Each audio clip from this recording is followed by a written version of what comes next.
국민 여러분 안녕하셨습니까? 인도 태평양 전략연구원의 최수용입니다. 오늘도 저희들은 부단히 지금 우리 국내에서 벌어지고 있는 여러 가지 사건, 사고, 실태에 대해서 되도록이면은 객관적이고 정확한 내용을 직접 취재를 해서 국민 여러분들과 소통하는 그런 유튜브를 운영하려고 노력을 많이 하고 있습니다. 물론 진실을 보도하다 보니까 전현직 국가정보원장이 저를 고발을 해서 재판도 현재 받고 있고 뭐 이런 여러 가지 형국입니다만은 그 모든 일들을 즐겁게 달갑게 여기면서 하루하루를 대처해 나가고 있습니다. 자, 오늘 스카이데일리에서 어떤 재미난 기사가 왔는데요. 이걸 또 우리 후배들이 저한테 보내줬어요. 제목은 윤 공개하면 한중 간 전쟁, 중국 간첩단 확인 시사, 이렇게 했습니다. 자, 우리가 어렸을 때 이솝의 우화책을 많이 봤죠. 또 우리 전래동화집도 많이 봤습니다. 거기 보면 황금알을 낳는 거위다, 황금알을 낳는 닭이다, 이런 고사가 나옵니다. 어린아이 시절에 절대로 과도한 욕심을 부려서는 안 된다라는 교훈을 일러주는 그런 우화가 되겠습니다. 아시다시피 황금알을 낳는다, 그러면 뱃속에는 황금이 많이 들어있을 거 아닌가? 그래서 오리, 닭의 배를 가르면 훨씬 더 많은 금을 한꺼번에 얻을 수 있겠다, 이런 욕심을 부리죠. 그래서 어떻게 합니까? 바로 오리를 죽입니다. 또 닭을 죽입니다. 이렇게 해서 결국 황금알을 낳았던 오리나 닭은 죽어버렸는데 뱃속을 열어보니까 황금이 없더라 하는 이야기죠. 자, 이게 바로 인생 살면서 욕심을 많이 부리게 되면 결국 그 욕심을 이루지를 못하고 결국엔 낭패를 본다, 이런 교훈을 어렸을 때 책을 읽으면서 배웠던 기억이 납니다. 자, 지금 대한민국에서 오늘 제가 낮에도 방송을 했습니다만은 지금 미국에서 모종의 오퍼레이션, 즉 이게 밀리터리 오퍼레이션 아니면 파라 밀리터리 오퍼레이션, 두 가지 다 여기 포함이 됩니다. 즉 군사작전을 했을 수도 있고 준군사작전을 할 수도 있었을 텐데 그 비밀 작전에는 당연히 비밀 요원들이 동원이 되었겠죠. 자, 지금 제가 오늘 낮에 어떤 얘기를 했냐면요, 바로 트럼프 대통령이 자기가 1월 22일 날 취임할 때 전반부 정식 행사를, 의전 행사를 다 마치고 질 바이든 부부를 딱 배웅을 합니다. 마린 원 헬리콥터 태워서 델라웨어로 가는 길 잘 가, 빠이빠이 손 흔들고 들어와서 2부를 시작하는데 그때부터 트럼프 대통령이 소위 부정선거에 대한 정말 이 기관포처럼 쏟아지는 비판을 합니다. 자, 그 비판을 하면서 부정선거에 대해 얘기를 난 다음에 또 이어지는 2부 행사에 전 세계에 그렇게나 많은 미군의 주둔 지역이 있는데 딱 집어서 대한민국에서 파견 근무하고 있는 미 8군 장병들과 또 미 8군 사령관 소위 크리스토퍼하고 대화를 합니다. 자, 그러는 과정에서 나타났던 일이 있었습니다. 자, 그런 상황에서 트럼프가 얘기를 합니다. 뭐라고 얘기하냐면 How was Kim Jong doing? 이러면서 야, 김정은이 잘 있냐? 그러면서 그거 좀 나쁜 의도를 갖고 있는 bad intention이란 말을 쓰면서 그건 나쁜 아이들이 좀 있다고 하던데, 이렇게 하면서 넌지시 우리나라의 듣보잡, 그 이상한 놈 하나 있잖아요. 대통령 되겠다고 좀 광분하는 애. 그 아이에 관련된 듯한 애매모호한 표현을 합니다. 그리고 그 다음 부분에 이어진 중요한 이야기가 있었습니다. 제가 지금 다시 돌려보면서 다시 그 내용을 갖다가 지금 팔로우를 하게 됐는데요. 자, 지금 한미연합군 미 8군 사령관께서 언급한 바로 그 멋진 미국의 대선이 끝났고 내가 대통령이 되었다라는 걸 지금 천명을 하고 있어요. 자, 그러면서 정말 큰 선거였는데 정말 큰 대승리였다. 랜드슬라이드의 큰 빅토리였다. 이런 얘기를 합니다. 그런데 그 대승을 거둔 것보다도 더욱더 가장 중요했던 일, 그것은 바로 우리 미 8군과 함께 선거에서 승리했다라고 지금 언급을 하고 있어요. 그리고 그 미 8군과 함께 선거에서 승리한 그 어마어마한 승리, 바로 자기 자신이 미국 47대 대통령이 된 거 아닙니까? 그 승리에는 그런 아직까지 없었던 엄청난 작전의 규모, 그리고 그 작전의 방식은 아마 누구도 본 적이 없었을 정도였습니다 라는 표현을 도널드 트럼프가 하고 있습니다. 자, 그럼 이 이야기는 무슨 얘기일까요?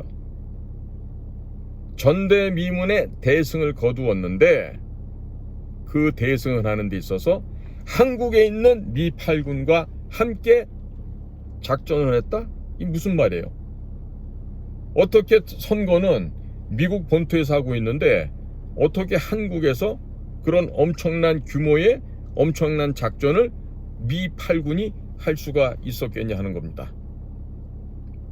자, 이 정도 얘기하면은 이제 감이 빠르신 분들은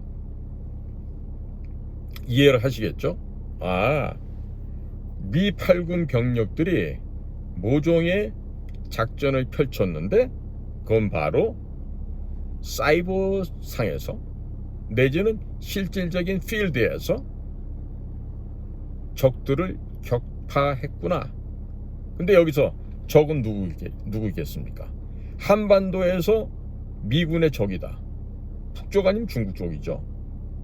그럼 이제 감 잡히시죠?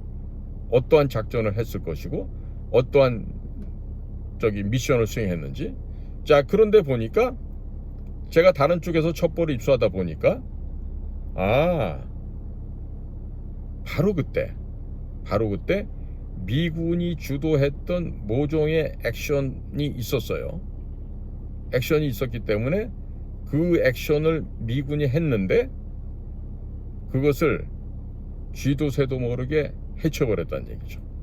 그리고 인명에 대한 충격도 가했지만 적들이 사용하고 있는 전산 네트워크, 사이버상에서의 이 전산망, 이쪽을 거의 복구할 수 없을 정도로 무차별적으로 파괴를 시킨 것으로, 성공을 시킨 것으로 지금 나타나고 있습니다. 자, 그러면 그거를 어떻게 보고 어떻게 설명할 수 있을까요? 주한미군이 미국에 가서 작전하지는 않았을 텐데요. 그런데 한국에서 작전했을 텐데 어마어마한 대승을 거두었다? 어떻게 거두죠? 자, 그렇게 따지면 주한미군이라는 건 육군, 그 다음에 공군 다 있죠. 우주군도 있습니다. 자, 그런데 주한미군 전체 사령관은 조 바이든이 임명했던 브런슨이라고 하는 육군 대장입니다. 포스트하고, 그 다음에 그분은 블랙 아메리칸이에요. 그런데 이번에 도널드 트럼프가 1월 20일 날 취임하면서 한국에 있는 장병들과 인사를 할 때 거기 나와서 했던 사람은 크리스토프 라네브라고 하는 3스타 중장이에요. 그 사람은 바로 미 8군 사령관이었습니다. 근데 이 크리스토퍼 라네브라는 이 미 육군 중장은요, 트럼프와도 통화를 했지만 최근 어떻게 보직이 바뀌었죠? 피트 헤그세스 미국 국방장관의 보좌관으로 전격 워싱턴으로 돌아갔습니다. 이미 미국으로 갔습니다. 자, 이 얘기는 뭘 얘기할까요? 트럼프 행정부와 트럼프의 백악관과 의사소통이 제대로 되는 실질적인 실권자 브런슨 대장입니까? 아니면 라네브 미 8군 사령관 라네브 중장입니까? 라네브가 칠권자라는 얘기죠. 그러니까 이 얘기는 뭐냐면 주한미군의 실질적인 파워맨은 크리스토퍼 라네브 중장이었고, 그 라네브 중장 지휘하에 모종의 오퍼레이션 작전이 있었다는 얘기입니다. 그리고 그것이 미 8군 주도하에 이루어졌는데, 당연히 그런 작전 하다 보면은 델타 포스니 그린베렌이 하는 미 육군이 자랑하고 있는 특수부대 요원들이 당연히 참여가 됐겠죠. 아는 분은 아시겠지만 미국의 그린베렌은요, 특히나 외국어 자원들이 굉장히 풍부합니다. 즉 한국에 와서 작전을 펼칠 때는 한국말을 잘하는 그린베레들이 옵니다. 당연하게 대만 지역이나 이런 데 살 때는 중국어를 잘하는 그린베레 대원들이 오겠죠. 자, 이런 식으로 뭔가의 밀리터리 오퍼레이션, 군사 작전이 있었는데, 이게 바로 미 8군의 주도하에 이루어진 것이다. 그것으로 인해서 트럼프도 이겼고, 적대 세력들, 적군 쪽의 네트워크는 거의 대부분이 파괴되어 버린 상태가 되었다. 이로 인해서 미국의 대통령 선거에 개입하고자 했어도 개입할 수가 없었다. 해커 장난질을 치려고 싶어도 할 수가 없었다.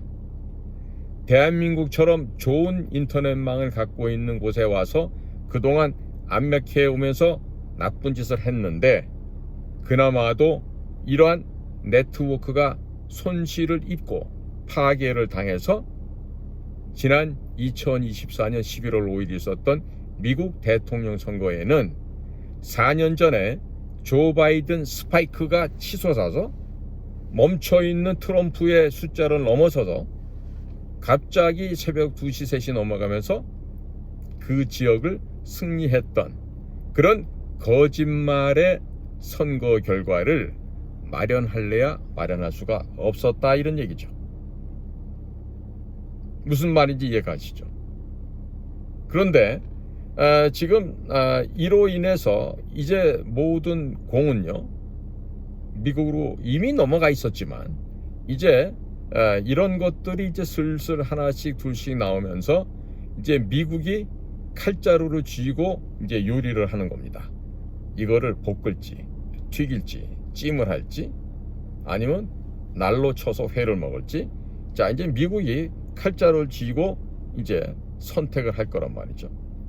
결국 지금 DNI 미국 국가정보장 털시 게버드가 지난 4월 10일 대통령과 강요들이 있는 자리에서 이 해킹 조작 증거들이 차고 넘친다는 얘기를 한 것은 이미 실무선에서 구체적인 증거들을 확보했다는 얘기입니다. 결국 현실 세계에서 벌어진 팩트들은 팩트 그대로 존재하고 있다는 얘기죠. 자, 그런데 오늘 우리 후배가 스카이데일리 기사를 보내준 내용을 보면요, 윤 대통령이 중국 간첩단 체포와 관련해서 그걸 공개하면 한중 간의 전쟁이 난다는 취지로 말했다고 윤 전 대통령의 최측근이 밝혔다 그러는데요, 이 부분이 과연 그 최측근이란 사람이 얘기했다는 거를 녹취를 해서 그 기대나 희망사항 얘기한 거를 이런 식으로 윤석열 대통령이 그걸 공개하면 한중 간에 전쟁이 난다 라는 취지로 말했다라고 이렇게 기사를 썼던 것은 아닌지, 현장을 다녔던 저로서는 한 번쯤 더 재고를 하게 됩니다. 곱씹게 된다는 얘기죠. 자, 왜 그러냐면 우리 비밀 요원들은요, 설령 우리가 녹취기를 몸에 은닉하고 들어가서 어떤 대화 내용들 이런 걸 갖다 녹취하는 경우도 있습니다. 뭐 자주 있는 건 아니라도 있습니다. 그리고 우리들도 그런 녹취 장비를 늘 잘 조작을 하게끔 훈련을 받고 했기 때문에 그건 뭐 능수능란하게 활용을 하죠. 더더군다나 요즘처럼 삼성폰 같으면은 이 대화하면은 그냥 자동으로 녹음이 되게끔 돼 있지 않습니까? 자, 그런데 여기 지금 기사에 이런 얘기가 있어요. 윤 전 대통령이 12.3 비상계엄 당시 경기 수원 선거연수원 중국 간첩단 검거에 관해 확인 발언한 사실이 알려지기는 이번이 처음이다. 과연 전쟁이 날 거를 걱정하는 사람이 이거를 이런 식으로 쉽게 경솔하게 얘기를 했었을까요? 저는 이 부분에 있어서 추측이 많이 포함되어 있는 것이 아닌가 이런 생각을 합니다. 그래서 제가 지금 미국 이야기, 그 다음에 이 트럼프 대통령이 취임하던 날, 그날의 특이했던 광경을 제가 이렇게 곱씹어서 다시금 이렇게 우리 국민 여러분들께 말씀을 드리는 건요, 하나만 보면 안 됩니다. 산 전체를 봐야 됩니다. 예? 숲속에 들어가서 나무 한 그루 보고서 이 산이 어떻게 생겼다 이런 얘기를 할 수가 없는 것이죠. 마찬가지입니다. 어떤 일을 함에 있어서 또 어떠한 진실을 밝혀내는 데 있어서는 100%가 전부 다 객관적인 사실이고, 그 다음에 취재하는 기자가, 방송사는 방송사, 신문사는 신문사가 직접적으로 본인들이 현장에 들어가서 그 현장을 확인하고서 보도를 해야 돼요. 예를 들어서 상대편의 동의, 승낙을 받지 않고 임의대로, 말하자면 불법입니다. 이거는 불법으로 대화하는 내용들을 녹취를 해서 그 녹취한 내용을 가지고 상상의 날개를 펴서 자기의 기대치, 자기의 희망사항을 마치 상대방이 그렇게 된다, 이렇게 될 것이다 라고 이야기한 것처럼 포장을 해서 윤색을 하고 언론 기사 보도를 하게 되면요, 그것은 기본적인 윤리 도덕에도 어긋나는 것이죠. 그렇지 않습니까? 요즘 구체적으로 이런 식의 표현을 해놨어요. 최측근 인사는 구속 취소되어 풀려난 윤 전 대통령을 왜 전 대통령이라고 했을까? 그냥 윤석열 대통령이라고 쓰지. 한남동 관저에서 만나 대화하는 가운데 이 같은 답변을 전해들었다. 그러면서 결국 중국 간첩단 사건은 자기 입으로 차마 말을 못했던 것. 다시 한번 얘기합니다. 윤석열 대통령이 한 얘기라고 이렇게 따옴표를 했어요. 결국 중국 간첩단 사건은 자기 입으로 차마 말을 못했던 것이라고 말해서 자신의 발언이 윤 대통령의 입을 거쳐 나온 것임을 강하게 시사했다. 자, 지금 대통령을 만나고 왔다고 해서 이런 얘기를 이런 식으로 할 수 있을까요? 이렇게는 얘기할 수 있겠죠. 만약에 내가 중국 간첩단 사건, 그러니까 윤석열 대통령 입장에서 얘기를 하는 거예요. 윤 대통령이 예를 들어서 이제 물어볼 수 있겠지. 아니, 여보시게 윤통, 이런 사실 혹시 알고 있었어요? 응? 알고 있었냐고요? 이렇게 물어봤을 때, 아니, 그런 거를 얘기하면은 전쟁이 날 수도 있죠. 어떻게 그런 얘기를 하겠어요? 이렇게 되물어볼 수 있겠지. 그런데 윤석열 대통령이 이런 걸 다 알고 있었는데 내가 말하면은 전쟁이 일어난다? 이렇게 얘기를 했겠느냐고. 그 신중한 사람이. 만약에 이런 얘기를 할 것 같으면 이미 얘기를 다 풀어놨겠죠. 이미. 응? 이미 나는 중국 애들이 와서 무슨 짓 하는 거 다 알고 있었고, 그래서 내가 계엄을 할 수밖에 없었고, 이런 얘기를 다 토로를 했겠지. 그러나 지난 12월에도 얘기를 했지만, 소위 말하는 다국적의 공동 카르텔이 있다라는 얘기는 했어요. 근데 그때도 중국이라고 딱 집어서 얘기는 안 했어요. 그 얘기 뭐예요? 만약에 대통령 입에서 중국이다 이렇게 적확하게 지적을 해버리면 그건 결국 선전포고나 마찬가지가 되는 것이죠. 응? 물론 대통령이 이번에 계엄할 때 왜 계엄했는지 얘기는 다 해서 제가 다시 얘기할 필요 없습니다. 응? 그런데 여기 기사로 보면 이렇게 돼 있어요. 구체적으로 왜 계엄을 하면서도 중요했던 정보를 중요한 때 국민이 원하고 또 재판에 유리한 국면이 분명히 있는데도 공개하지 않았는지 국민이 의아해하고 있다 라고 질문하자 윤석열 대통령은 그거는 내가 대응을 못했다. 그러면 바로 중국하고 전면전이 터지는 것이라고 심정을 피력했다 그러는데, 이게 보니까 이 기사를 쓰게 된 배경에 뭔가 지금 이 distorted, 뭔가 왜곡된 측면이 있어 보여요. 제가 보기에는. 왜 그러냐면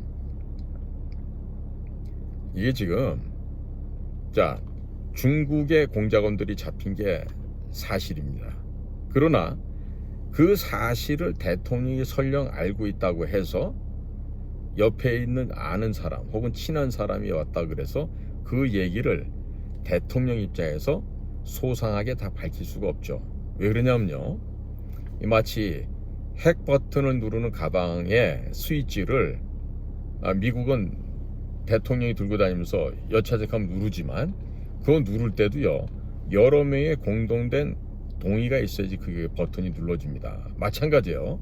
지금 중국 간첩단, 중국 해커 공작원들을 잡았어요. 그런데 여기에 대한 서로 이해관계가 조금씩은 다릅니다. 그리고 미국이 전체를 지금 쥐고 있다고 했을 경우에도 이 전체를 풀어나가는 데 있어서, 해결하는 데 있어서 이게 지금 타이밍이라는 게 있는 거예요. 지금 스캇 베센트 재무장관과 트럼프는 지금 관세를 가지고 중국을 완전히 한 놈만 집중적으로 패서 지금 승기를 잡아가고 있어요. 결국 이 모든 그림에서 미국이 하고 싶은 거는 4년 전에 미국의 대선을 부정 조작을 하는데 큰 공로를 세웠던 중국과, 그리고 그 중국 아이들이 그런 장난질을 치게끔 장소를, 기회를 마련해 줬던 대한민국, 특히 수원이라고 하는 곳, 이곳에 대한 불만과 의심을 계속해서 미국은 가지고 있었던 거죠. 그렇지 않습니까? 미국이 왜 그걸 가지고 있는지는 이번에 윤 대통령이 탄핵에 인용되는 4월 4일, 미국은 우리보다 12시간 늦게 가죠. 바로 미국도 4월 4일이 됐을 때 NSA, National Security Agency, 국가안보국의 티모시 하우 장군과 그 부국장, 부국장 동시에 경질되고 교체가 됩니다. 이 사람들이 모두 조 바이든 정부 때 중국을 향해서 그렇게나 애정을 표시해 오던 마크 밀리 합참의장이 임명했던 사람들이었어요. 그래서 가차없이 충성심이 결여된 자들이라고 얘기를 하면서 그날로 잘라서 쫓아냅니다. 자, 이 얘기는 뭐냐? 트럼프 대통령 입장에서 볼 때, 야, 너네들 말이야, 한국에서 진행되는 상황을 다 알고 있었을 거 아니야. 그런데 왜 이렇게 보고가 늦은 거야?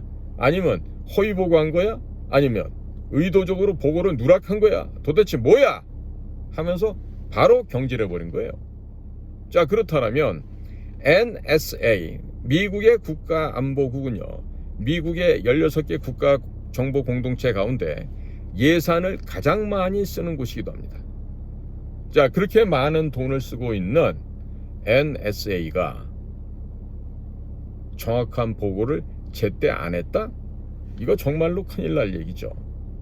자, 그러니까 지금 제가 전반부에 말씀드렸죠. 모종의 밀리터리 오퍼레이션을 성공을 한 겁니다. 그랬기 때문에 그 적들이라고 하는 그 세력들이 작년 2024년 11월 5일에 있었던 미국 대통령 선거에 개입을 못한 거예요. 그래서 종전에 없었던 엄청난 승리를 거둘 수 있었고, 그 작전의 규모나 범위가 최고였다라고 트럼프 대통령이 극찬을 아끼지 않았던 겁니다. 바로 그 중심에는 미 8군이 있었던 거고요. 자, 이젠 좀 얼개가 이제 좀 맞춰지시던가요? 자, 그러니까 지금 언론사에서 이런 보도를 할 때는요, 내가 즉 취재하는 뭐 국장이 됐든 기자가 됐든 누가 됐든 간에 내가 직접 윤석열 대통령을 만나서 그 본인을 통해서 직접 확인하지 않고 누가 만나고 왔다는 얘기를 듣고 이것을 가공하거나 윤색하거나 덧칠을 해서 이렇게 기사가 만들어지면은 대단히 곤란하다. 이런 얘기를 드리게 되는 겁니다. 물론 저 같은 경우는 진실을 갖다 보도를 하고 국정원의 잘못된 점을 얘기를 하다 보니까 전현직 국가정보원장이 저를 고발을 했어요. 덕분에 지금도 재판을 받고 있습니다만은요. 자, 이렇게 대통령의 뜻이 이렇게 윤색이 되거나 속은 침소봉대된다거나 아니면 전혀 정반대 방향으로 돌아서서 하지도 않은 얘기가 한 것처럼 이런 식으로 보도가 되어진다면 국민들이 오히려 더 헷갈리고 미혹되게 되죠. 이것은 이런 식의 보도는 언론의 사명을 다하지 못하는 그러한 정확하지 못한 진실되지 못한 보도가 된다는 점을 우리 모두가 다시 한번 우리 스스로를 돌아다 봐야 되겠습니다. 이렇게 됩니다. 제가 오늘 낮에도 이상한 일이 많이 생긴다라고 얘기를 하면서 지금 전반적인 정세에 돌아가는 상황을 말씀을 드렸잖아요. 자, 이제 좀 기다려 보세요. 제가 멀리 보라고 말씀드렸죠. 그렇죠? 심사숙고가 싫어했습니다. 그리고 인내하고 참을 줄도 알아야 된다고 말씀을 드렸습니다. 그러면 이 얘기가 어떻게 되겠습니까? 어떻게 될 것 같아요? 결국에 사필 규정으로 돌아오게 되어 있습니다. 그러니까 너무 침소봉대한다거나 너무 경망스럽게 빨리 나가서 뭘 해보자 하는 것은 절대 금물이란 얘기예요. 그래서 저도 비밀정보기관에서 공작관 생활을 했습니다마는 우리가 기본적으로 지키는 건 뭐냐? 철저하게 현장을 가서 확인하라 합니다.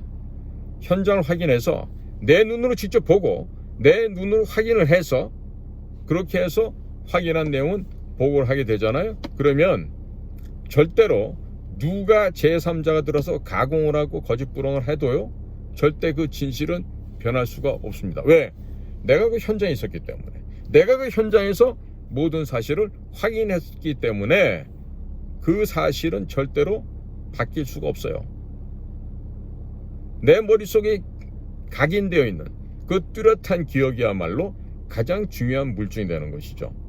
자, 그래서 중국 간첩단 검거가 빨리 공론화되고 하는 게 모든 국민들이 바라고 이것이 윤 대통령 탄핵을 피할 수 있는 길이라고도 생각할 수 있습니다.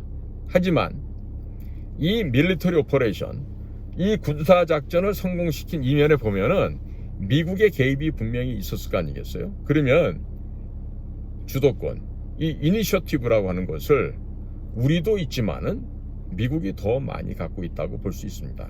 그러자라면 더 큰 차원에서, 더 큰 그림에서 중국 공산당을 해체하고 시진핑 정권을 갈아치우고 하면서 중국을 4분 5열 시켜서 중국 공산당을 해체를 해야 돼요. 중국 대륙을 또한 신장도 떼주고 티벳도 떼주고 남몽골도 떼주고 광서족 자치주도 떼주고 청해성, 감수성 그쪽도 떼주고 이렇게 해서 56개 이민족으로 만들어져 있는 중화인민공화국을 갈갈이 찢어서 흐트러뜨려야 한단 말이에요. 그러면 미국 입장에서는 관세 전쟁이라는 것도요, 중국 하나만 몰락시키려고 하는 걸라고 생각하면 큰 오산입니다.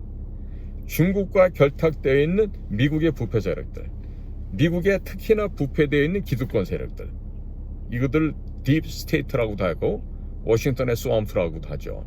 이런 것들까지 중국과 함께 다 걷어서 없애버려야 됩니다.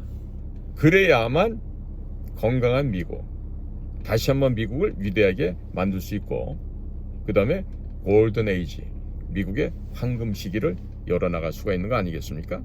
그러니까 항상 보면요, 워싱턴 하늘에서 세상을 바라보는 이런 퍼스펙티브, 그런 시각이 필요합니다. 그리고 항상 가정법이지만 내가 트럼프라면, 내가 마르코 루비오 국무장관이라면, 내가 털시 게버드 국가정보장 DNI라면, 아니면 내가 펜번디 법무장관이라면 하면서 그 사람들 입장에서 사건과 사물과 현상을 보고 분석하고, 마치 내가 현장에서 직접 가서 그 관련자들을 직접 취재하고 신문 조사한다는 그런 입장에서 항상 사물을 보아야 된다는 것이죠. 그러면 절대 오류가 안 생깁니다. 자, 지금 보십시오. 제가 지금 재판을 받고 있잖아요. 자, 지금 저를 고발한 사람은 명색이 김규현이는 당시 국정원장이고 이종찬은 퇴역한 국정원장이면서 현재 광복회 회장입니다. 자, 그런데 이자들이 저를 갖다가 뭐 비밀누설했다, 뭐 명예훼손했다, 모욕죄를 범했다 이런데, 그러면 지들이 나와서 얘기를 해야 될 거 아니야. 응? 이종찬이 같은 경우는 모욕죄로 걸면서 이거를 지가 최초 고발장에 쓰지도 않고, 이게 지금 모욕죄 같은 경우는 친고죄이기 때문에 본인이 직접 고발을 해야 되거든요. 제3자 시켜서 고발시켜놓고 나중에 슬그머니 서면으로 제출했습니다. 모욕죄라고. 그러니까 그 아들도 서울대 법대를 갖다가 정원 외로 외교관 특례를 해가지고, 그 시절에 본고사 때 서울법대 아무나 가겠어요? 160명밖에 안 뽑았는데, 응? 그런 걸 갖다가 이종찬이도 이철우가 서울법대를 나왔다는 거는 지 아버지가 외교관이었대. 그럼 무슨 외교관이야? 나도 해봤지만 에스피어나지가 디플로메시라고 거짓부렁하고 나가고 외교관이라고 하는 거지. 응? 그래서 지금 아버지가 뭐 영국에다 프랑스에다 근무해봤던 경험으로 그 아들 이철우가 서울대학교 법대를 정원 외로, 응? 외교관 특례로 해서 갔는데, 그게 무슨 서울대야? 무슨 가짜지. 응? 완전히 그거 특권 가지고 악용해서 간 거 아니에요. 똑같이 시험 봤으면 서울법대를 갔겠어? 서울시 안에도 못 들어오지 집값 것들이 어딜 서울법대를 가. 그러니까 그런 특례를 가지고 특권을 갖고 살아온 사람들이 지금 제가 올바른 말을 하고 정확한 얘기를 해서 역사의 법정에 세우려고 하니까 이것들이 겁이 난 거지. 이종찬의 할아버지는 무정부주의자에다가 공산주의자였어요. 무정부 사상과 공산주의 사상을 신봉했던 자고 그것을 몸소 실천했던 자입니다. 그러다가 중국에서 잡혀서 죽은 거예요. 근데 무슨 애국자야? 무슨 조국의 해방과 독립을 해서 일어난 사람이야? 아니라니까. 이종찬으로 말하면 더 형편없는 인생을 사는 사람이고 얘기할 것도 없어. 너무 더럽고 추해서. 그러니까 지금 전직 국정원장, 또 현직 김규현 국정원장이었지. 그런데 이제 지금은 이제 국정원에서 잘려서 나갔잖아요. 그럼 당당하게 지들이 생각할 때 잘못이라고 생각하고 내가 진짜 비밀 누설했으면 와가지고 얘기를 해서 내 모가지를 치면 될 거 아니야. 비겁한 놈들이 나타나지도 않아. 어? 나보다 한 20년 밑에 되는 내 자식보다 비슷한 애들을 내보내갖고 그 어린애들 통해서 허가받지 않은 사항은 이야기하지 마라, 이런 식으로 교육시켜서 내보내서 웃기지도 않은 증언해놓고 그러고 도망가듯이 끝냈어. 자, 이런 식이야. 응?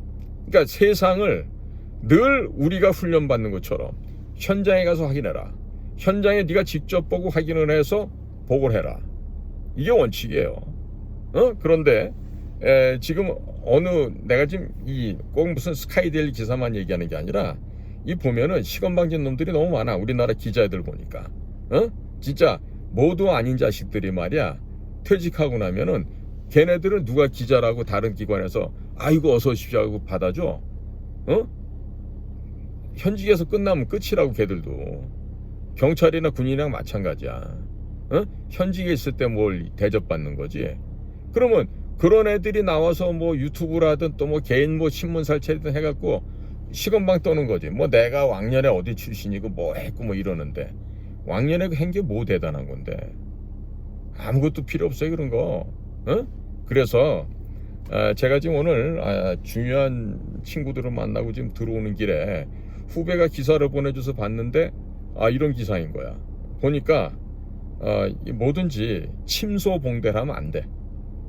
있는 그대로 내가 본 대로 작성하고 내가 확인한 대로 해야지. 제3자를 통해서 들은 얘기 가지고 이런 식으로 마치 대통령이 이런저런 얘기를 했다, 이렇게 하는 것은 국민들을 잘못하면 혹세무민하게 돼요. 거짓말로 유혹해서 낚는 꼴밖에 안 된다고. 그러니까 이런 것들은 우리가 유튜브라든 언론 보도라든 뭘 하든지 간에 우리가 조심해야 된다, 유의해야 된다. 이런 얘기를 오늘 제가 국민 여러분한테 드리고 싶은 겁니다. 왜냐하면 요즘에 저한테도 연락 오는 거 이렇게 보잖아요. 그러면 막 애간장이 타서 막 죽고 싶은 사람이 한둘이 아니에요. 너무너무 막 나라가 걱정스럽고 이러셔서. 그래서 제가 혹시라도 더 큰 미망에 사로잡힐까봐, 더 큰 오해를 하실까봐, 뭐 아까도 보니까 뭐 ETV 뭐 성창경 씨도 나와서 뭐 어마어마한 얘기를 뭐 전달한다고 뭐 거의 흥분해서 막 얘기를 하고 그러는데 그렇지가 않다고. 왜? 내가 어떻게 이런 얘기를 할 수 있겠어요?